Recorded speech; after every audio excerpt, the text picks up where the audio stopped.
48 घंटे बाद बड़ा परिवर्तन, बदल जाएगी किस्मत और इन राशियों पर होगी शुक्र गुरु की विशेष कृपा।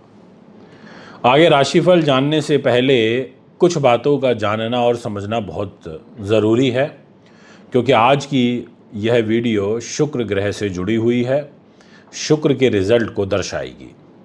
शुक्रदेव दिनांक 8 तारीख को राशि परिवर्तन करेंगे जून महीने में शाम के समय पर, और 4 जुलाई तक ये कर्क राशि में यानी कि चंद्रमा की राशि में रहेंगे। वैदिक ज्योतिष में शुक्र ग्रह को दैत्य गुरु शुक्राचार्य कहा जाता है। ये असुरों के गुरु माने जाते हैं और भौतिक सुख सुविधाएं जैसे धन, वैभव, प्रेम, विवाह, आकर्षण, कला, सौंदर्य और ऐश्वर्य के कारक होते हैं। किसी व्यक्ति की कुंडली में अगर शुक्र बहुत मजबूत बलवान स्थिति में हो तो वह व्यक्ति जीवन में सुख सुविधाओं का आनंद लेने वाला होता है, आकर्षक व्यक्तित्व वाला होता है, कलात्मक प्रिय होता है, प्रतिभा वाला होता है, आर्थिक रूप से समृद्ध हो सकता है। यानी कि ये ग्लैमर का, ब्यूटी का, आर्ट का, अभिनय का, सौंदर्य प्रसारण का, सुगंधित पदार्थ का, इन तमाम चीज़ों का जो कारक ग्रह है वो देवगुरु बृहस्पति है। इसी विषय पर आज चर्चा होगी। नमस्कार दोस्तों, मैं मानवेंद्र रावत स्वागत व अभिनंदन करता हूं आप सभी का हमारे इस YouTube चैनल पर, हमारे Facebook और Instagram पर। और सबसे महत्वपूर्ण बात कि गुरु के साथ शुक्र की युति होगी, क्योंकि शुक्र जैसे ही 4 नंबर में आएंगे तो वहाँ ऑलरेडी पहले से गुरु महाराज विराजमान है और गुरु का काम है ज्ञान बांटना, धर्म, सम्मान, भक्ति, आध्यात्म। तो वहीं शुक्र का क्या है वो ऑलरेडी मैंने भी आपको कुछ ही क्षण पहले बताया। हालांकि हर राशि के लिए यहाँ पर परिणाम अलग अलग होंगे। हमने एक पार्ट 1 में आपसे पहली 6 राशियों के बारे में बात करी थी। आप नीचे डिस्क्रिप्शन में लिंक देख सकते हैं या ऊपर राइट कॉर्नर के अंदर जो एंड स्क्रीन आते हैं वहाँ पर वो पार्ट 1 हमारा मेंशन किया हुआ है। तो आप इस बात पर आगे फोकस्ड हो जाइए, बहुत ध्यान के साथ सुनिए कि आखिर तुला से लेकर के मीन राशि वालों के जीवन में क्या शुभ व अशुभ घटनाएं घटित हो सकती हैं। मैं आज आपको पहले तो शुभ फल बताऊंगा और फिर साथ में आपको कुछ सावधानियां भी बताऊंगा जिनका आपको ध्यान रखना होगा। दोस्तों, एक निवेदन ये भी करूंगा कि यदि आप हमारे YouTube चैनल पर नए हैं और आपने अभी तक चैनल को सब्सक्राइब फॉलो नहीं किया तो आप ज़रूर करें, ताकि सारे नए नए अपडेट्स आप तक तुरंत पहुंच सके और आप इन वीडियोज़ के माध्यम से अपने आगे आने वाले कल को समझ पाएं। तो भाग 2, स्वागत करता हूं आपका। तुला राशि आपके सामने डिस्प्ले में आ चुकी है और जो 7 नंबर लिखा है वही आपकी राशि है, वो है आपका फर्स्ट हाउस। इसके अलावा जहां 2 नंबर लिखा हुआ है वो है आपका 8th हाउस यानी कि आयु का घर। तो ये दोनों के दोनों जो डिपार्टमेंट हैं शुक्र ग्रह के पास आ जाते हैं और शुक्र जो है जाकर के बैठ गया आपकी कुंडली में आपके कैरियर के घर में, जहाँ 4 नंबर मेंशन है। इसका मतलब ये हुआ कि यहाँ पर शुक्र का मेहनत के घर में आने का मतलब है कि कैरियर में ये कहीं ना कहीं उन्नति देगा, नई नौकरी या प्रमोशन की अपॉर्चुनिटीज़ देगा, क्योंकि वहाँ ऑलरेडी एक हंस नाम का राजयोग बना हुआ है और सरकारी कार्यों में आपको सफलता देगा। साथ में समाज में जो आपका सम्मान है उसको बढ़ाने का भी कार्य करेगा। अब विषय आता है कि सावधानियां क्या बरतनी होंगी। तो देखिए, सावधानियां भी हैं कुछ, जैसे ऑफिस की जो राजनीति है उससे आप थोड़ा सा आपको दूर रहना होगा। जो वरिष्ठ जन हैं उनसे आपको टकराव बिल्कुल नहीं करना है। थोड़ा सा अपने स्वभाव को और ज़्यादा थोड़ा ध्यान में रख के काम करिए।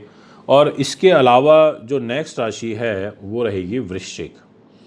देखिए, ये राशि होती है मंगल की और जो डिपार्टमेंट आ जाता है शुक्र के पास, एक तो जहाँ 2 नंबर लिखा है वो 7th हाउस है, आपकी मैरिज का घर है, आपके बिजनेस पार्टनर का है, आपकी डेली इनकम का है। और जहाँ 7 नंबर लिखा है वो घर 12th हाउस जो कि खर्चों का है। तो यानी कि शुक्र सप्तम के स्वामी हो गए, द्वादश के स्वामी हो गए और आपके भाग्य के घर में 9th हाउस में बैठ गए। अब ऐसी स्थिति में पॉजिटिव साइन तो ये है कि आपके भाग्य को मजबूत करेंगे, जो हर व्यक्ति चाहता है कि उसका भाग्य अच्छा हो। विदेश यात्रा के जो संभावनाएं हैं वो बहुत अधिक बनाएंगे। जीवन साथी से आपको भरपूर लाभ प्राप्त होगा और जो धार्मिक कार्य हैं उनमें आपके रुचि बनेगी। इसके अलावा आपको उत्तम विद्या का लाभ प्राप्त होगा। इतना ही नहीं, यहाँ पर गुरु शुक्र के साथ में रहने से आप बहुत ज़्यादा परोपकारी हो जाओगे, बहुत हेल्पफुल हो जाओगे, लोगों की मदद करना आपको अच्छा लगेगा। और बस थोड़ा सा सावधानी ये है कि अनावश्यक खर्चे भी बढ़ेंगे। रिश्तों में अहंकार से आपको बचना होगा और जो खर्चे हैं उनको नियंत्रण में रखना होगा। अब मैं आपसे बात करता हूँ नेक्स्ट राशि, और वो रहेगी धनु।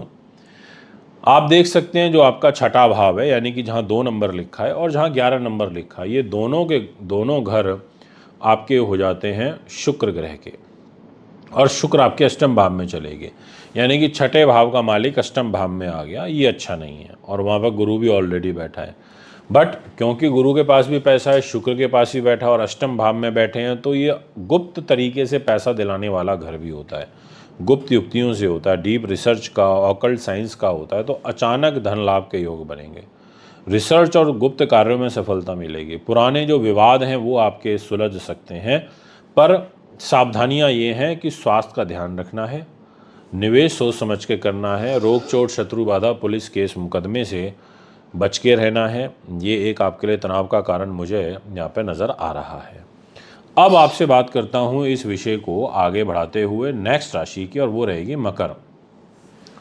मकर वालों, आपके लिए शुक्र पंचम भाव के स्वामी है और दसम भाव के स्वामी है।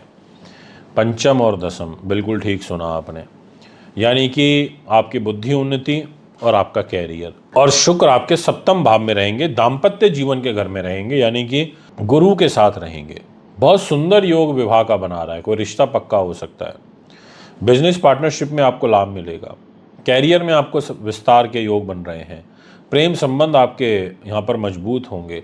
कुछ सावधानियाँ हैं जो आपको ज़रूर यहाँ पर ध्यान रखनी चाहिए, जैसे पार्टनर से मतभेद ना बढ़ाएं आप, निर्णय लेने में आप जल्दबाजी बिल्कुल ना करें, थोड़ा केयरफुली सोच समझ के डिसीजन करें।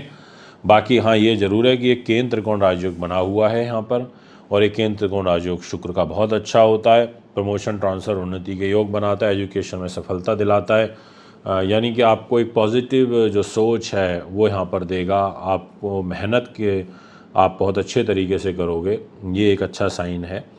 अब हम बात करेंगे नेक्स्ट राशि की, और वो है कुंभ। देखिए कुंभ वालों, आपके लिए शुक्र हो जाते हैं चतुर्थ भाव के स्वामी और 9th हाउस के स्वामी, यानी कि जहाँ लिखा है 2 नंबर और जहाँ लिखा है 7 नंबर, ये दोनों घर शुक्र के हैं। और शुक्र जाकर के विराजमान हो गए आपके छठे घर में, यानी कि जहाँ 4 नंबर लिखा है रोग चोट बीमारी का। तो ऐसे में थोड़ा सा बीमारी का प्रकोप बढ़ेगा, रोग चोट शत्रु बाधा का रहेगा। स्वास्थ्य का ध्यान रखें, मदर की हेल्थ का ध्यान रखें, मेहनत ज़्यादा रहेगी, स्ट्रगल ज़्यादा होगा, अधिक प्रयास करने पड़ेंगे, पर शत्रुओं पर विजय आपको मिल सकती है। कार्य क्षेत्र में कुछ अधिक मेहनत के पश्चात सुधारात्मक स्थिति बनेगी, और प्रतियोगी परीक्षाओं में सफलता आपको यहाँ पर बहुत मुश्किल से ही मिलेगी। एफर्ट्स आपको बहुत ज़्यादा करने पड़ेंगे, पर 22 तारीख तक आपको प्रतियोगी परीक्षाओं में सफलता प्राप्ति का योग भी बना हुआ है। तो दोस्तों, अब बात करते हैं आपसे नेक्स्ट राशि की, और वो रहेगी मीन। शुक्र के पास जो जिम्मेदारी आ जाती है वो तीसरे घर की है और साथ में अष्टम भाव की है, यानी कि जहाँ 2 नंबर लिखा है और 7 नंबर लिखा है, और शुक्र आपके बैठ गए जाकर के बुद्धि उन्नति के घर में, यानी कि 5th हाउस में। तो प्रेम संबंध जो हैं वो बेटर होंगे, संतान के पक्ष से आपको खुशियाँ प्राप्त होंगी, रचनात्मक कार्यों में आपको सफलता प्राप्त होगी, शेयर मार्केट से लाभ के अवसर आपको प्राप्त होंगे। सावधानी, बस अहंकार से बचना है, भारी लोगों के बहकावे में आके डिसीजन नहीं करना है, भावनाओं में नहीं बहना है, जोखिम वाले जो निवेश हैं उससे आपको बचना है।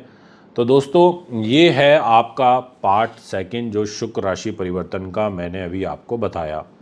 उम्मीद करता हूँ वीडियो आपको पसंद आई होगी। आप भी कमेंट में अपनी राशि का नाम लिखें। यदि आप मुझसे मुंबई में मिलना चाहते हैं तो जून महीने में मैं अवेलेबल रहूँगा, आप कंसल्ट कर सकते हैं। कुंडली बनवाने के लिए, दिखाने के लिए, पूजा पाठ के लिए, रत्न रुद्राक्ष के लिए भी आप हमें संपर्क कर सकते हैं। नमस्कार, धन्यवाद।